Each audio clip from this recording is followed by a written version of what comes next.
This is Chris Carlson, and welcome to the Boulder Banking Podcast. My guest is Collin Eisenhart, Senior Vice President, Business Development Team Manager at FMS Bank in Greeley, Colorado. In this episode, we focus on the challenges of moving from a national bank to a community bank, the advantage a community bank has over a regional or national bank, and we dive into the findings from his strategic topic at GSBC, which focused on launching a small business growth initiative. Hey, Collin, thanks for joining us today.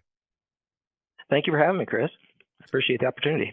Hey, Collin, let's kick it off today by you giving us a brief background of Collin Eisenhart. All right. Well, thank you. I always kind of joke that I'm one of the few people that actually planned to get into banking.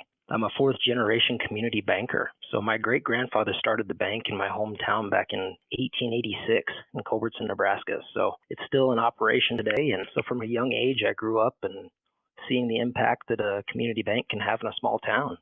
And it always appealed to me and decided to make it my career. So after college, I went to be a loan officer at a small bank in Nebraska, and then I moved out to Colorado. So for 7 years, I spent at Chase Bank in Metro Denver and as a licensed personal banker and working up to be a business relationship manager. So after that, decided it was time to get back into community banking and went to a small bank in Loveland, Colorado. And then for the last 5 years, I've been a Senior Vice President and Business Development Team Leader here at FMS Bank in Greeley, Colorado.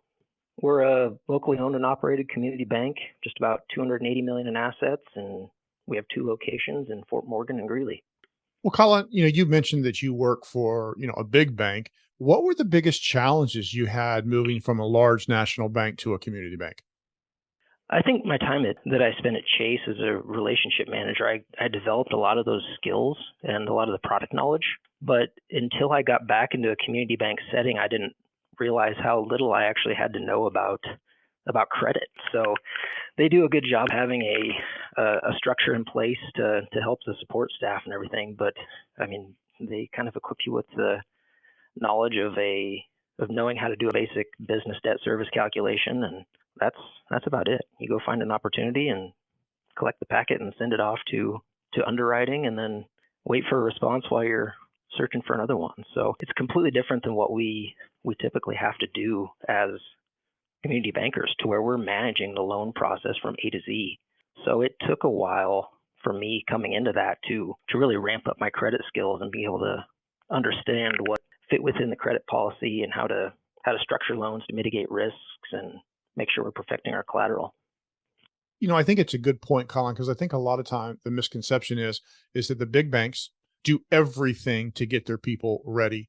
And again, they have a different system. And so having that credit acumen, maybe as ideal as you like, sometimes doesn't happen when you're with those bigger banks. No, it doesn't. It's definitely a learned skill, and it's something that you don't really have to focus on. I mean, you have to know some of the opportunities and being able to find them, but understanding credit and being able to truly underwrite a loan to mitigate risks and understand cash flow and working capital needs and that type of stuff, you don't really have to do it that much at a big bank, to where that's paramount of what we do at a community bank and working with our customers. Well, now you're with a smaller community bank. How does a smaller community bank, often with conservative credit culture, compete with larger banks? I think the benefit that we have as community bankers is we aren't typically beholden to a small underwriting box that a credit needs to fit into, like a large bank would typically be restricted by. They have a few types of loans and types of industries that they'll work with, but if it doesn't fit in there, they aren't interested in it for the most part, from what I've seen in my experience anyway. So we know our customers, and we're able to place a lot more emphasis on the character component of the underwriting, and we are the bank, and we know what fits in our loan policy, and we are the decision makers. So we'll take the time to understand the loan, and if it makes sense, we're going to find a way to try to help the customers out. So even if we do have a conservative credit culture, we can still take some swings on some things that the large banks won't usually look at, which gives us a benefit. And one of the beauties of being a community bank. Well, what's the biggest advantage you think a community bank has over a large regional or even national bank, other than what we just discussed? I think one of the huge benefits that we have, and what I've really appreciated since moving back into community banking is we get to wear a lot of different hats within the organization. So it creates a huge opportunity for us to step into other parts within the bank, and maybe you can go to an ALCO committee or see some different parts of the bank that we wouldn't usually be able to see at a big bank, and it increases our industry knowledge. I mean, we know that when we have that information, that we can be much better advocates for our bank and for our customers when we know how that the loans and the types of customers we're trying to bring in truly impact our balance sheet. If we're gonna bring in a loan priced at a certain rate, we need to know that it's going to be profitable for the bank, and that's something that you don't really have to think about at a larger bank, but it's a huge opportunity to really learn the industry. The other thing that we can do is, like I said, we are the bank. So if we have a customer or a prospect that's coming in, I can walk them across the lobby to go meet our CEO or our chief credit officer. I mean, I'm sitting in front of the board of directors every week and truly being an advocate for them and their business, to where a lot of big banks are sending the credit packet out of state to get something underwritten, to where we are their advocate and their local solution to help them get their business done. Well, let me ask you about that. I think it's a fascinating example. Walking your prospect possibly over to the chief credit officer to help him or her better understand the loan that this person might be asking for. I think that's a huge, huge advantage for a local community bank. It really is. It's easy to poke holes in a lot of credits that are out there if you truly want to where it's easy for people to do that. But if you get the opportunity to bring your borrower in front of the chief credit officer so they can ask some of those questions and get comfortable with the borrower and get comfortable with the credit, it makes it so much better of an experience, not only for me as the lender bringing a new relationship into the bank, but it also helps them understand who these people are and helps the customer feel comfortable with who we are, and that we truly have their back and trying to bring them over, and that we have a team of people here that are vested and interested in their success. Colin, I know you're involved with your bank to help grow business, and I'd like you to tell us a little bit about the 4 pillars you think are critical for a small business growth initiative. That was part of my strategic topic for my paper at GSBC. So with everything that's going on in the banking landscape and how all the changes have been out there, I really wanted to dig into to see what we could do as a smaller community bank to try to help continue to grow and take care of our customers. And I looked around and realized that over the last 10 years, with rates where they've been, we've do a lot of activities that are more reactive than proactive when it comes to developing business. I mean, we're out in the community and doing the things that we need to do, but there's some things that we can do to kind of take our business and growth to the next level. So my 4 pillars that I put together for my project were relationship banking, treasury management, SBA lending, and then actually implementing a prospecting and sales culture at the bank. So the first one was relationship banking. So this was centered around partner referrals within the bank, and then also examining our deposit account offerings. So one of the things that I felt that the bigger banks do a great job of is having partner referrals within the bank. Everybody is trying to, if there's an opportunity when a customer comes in to open a personal account, they're asking the types of questions to find out if we could help them out refinancing their mortgage, or if they own a business, or those types of things, to where we can be changing some of the questions that we're asking here and during the onboarding process to help grow the entire bank. As far as the deposit accounts, I re-examined some of the account offerings that we have and did some competition analysis based on our local banks that are out there, and looked at what our checking account product offerings were versus what they have, and kind of redesigned a whole account package that we can put forth to help give customers an incentive to keep more of their relationship at FMS. The second piece of it is treasury management.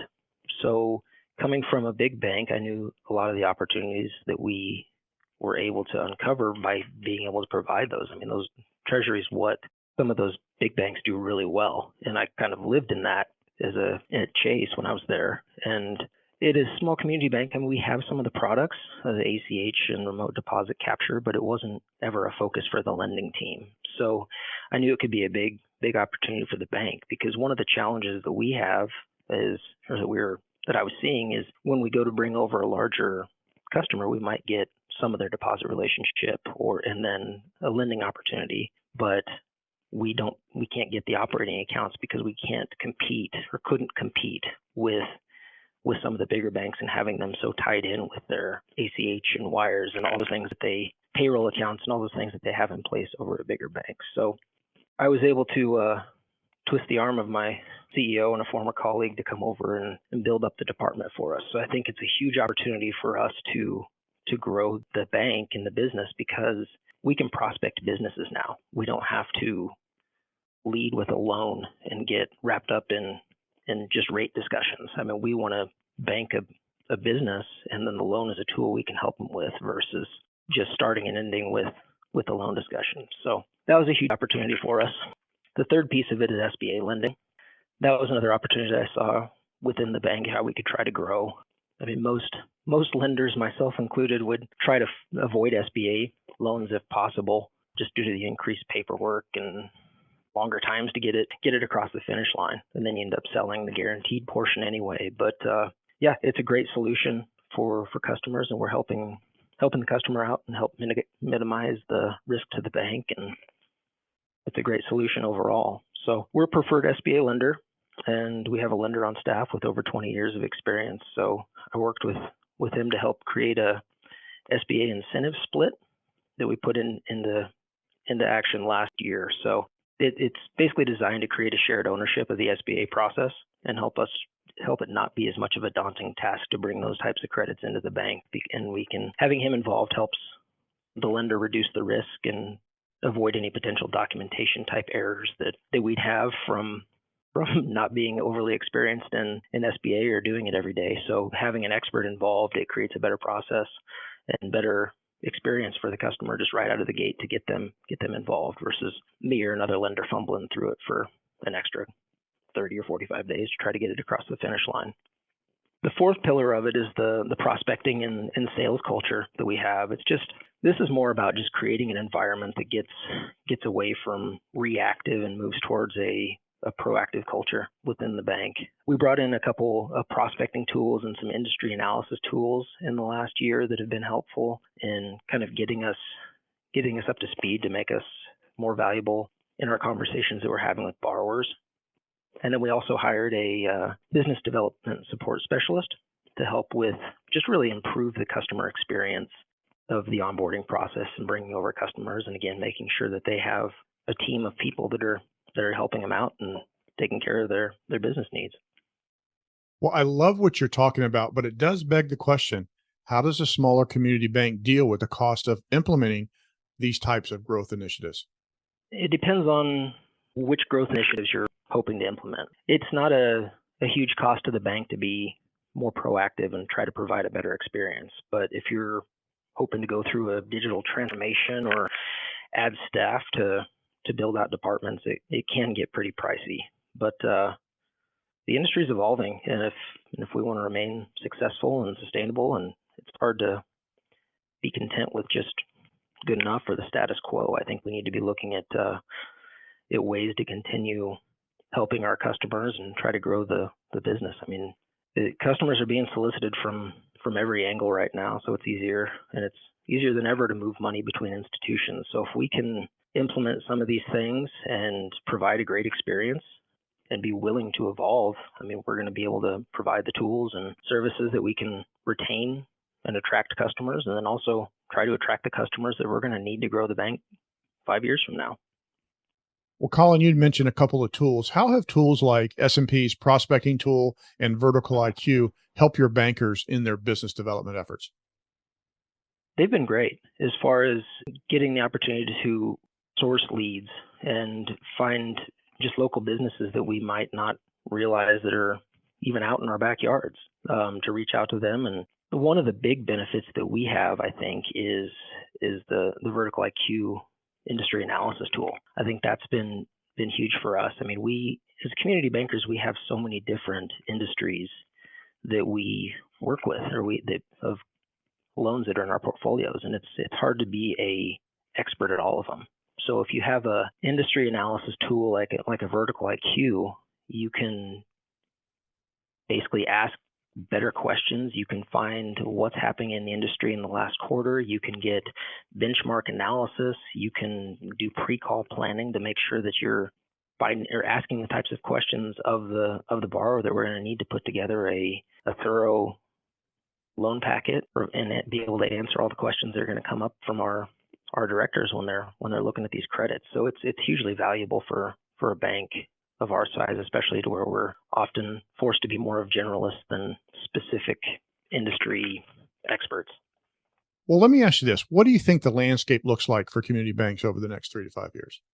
I guess I wish I had a crystal ball, because all the things that we've experienced in the last 3 it's been a lot. I mean, even at my time at Graduate School of Banking, like the first year that I was supposed to be there, it got canceled altogether for COVID, or postponed, I should say. And then when we did come in 21, I mean, we had just come through PPP and had that kind of challenge that community banks were ultimately able to overcome. And second year, we really focused on, Bitcoin and cryptocurrencies and those types of digital currencies that are out there and how they could impact banking. And then this last year, we've focused on AI. So there's a lot of stuff that's happened even just in the last 3 years, and just big things that have really accelerated the change that's happened in our market. But whatever it is, whatever is to come, I think community banks just need to continue being active and being out and being in front of our customers and helping them out when called upon. I mean, it's hard to quickly adopt a new industry at any time, but if we remain open to change and focus on the customer experience, community banking is a great place to be. Well, it's interesting. The old expression, the only constant is change. And you said something that I hadn't thought about and you put it in great perspective. COVID, PPP, crypto, AI. Though each one of those is transformational to any industry. In the banking industry, we experience that boom, boom, boom, boom. And I think you'll agree with me, Collin, that the community banking world came out as great stewards to their prospects and customers, because without the community banking system, PPP would have been much different. Yes, it would have. We were just as in the dark with a lot of things as those changes and regulations and updated information from the SBA was coming out, and we had to all step up and move forward and be there for our customers, because there was a lot of stuff and a lot of uncertainty out there, and we have to be there for those customers when they need us the most. Well, Collin, you gave some great ideas, surrounding the paper that you did for the Graduate School of Banking in Colorado, specifically, small business growth initiatives. I'm sure there are many of your peers that are probably going through some of the same things. If they have questions regarding some of the things that you did, the challenges that you had to deal with, the opportunities that have been presented, what's the best way for them to contact you? I'd love to chat with anybody about it. You can certainly email me at c.eisenhart@fmsbank.com, or you can give me a call at 303-330-9953. Collin, I know you're a busy individual. I really appreciate you taking time to visit with us today. Thank you for the opportunity, Chris. I really appreciate you bringing me on the podcast.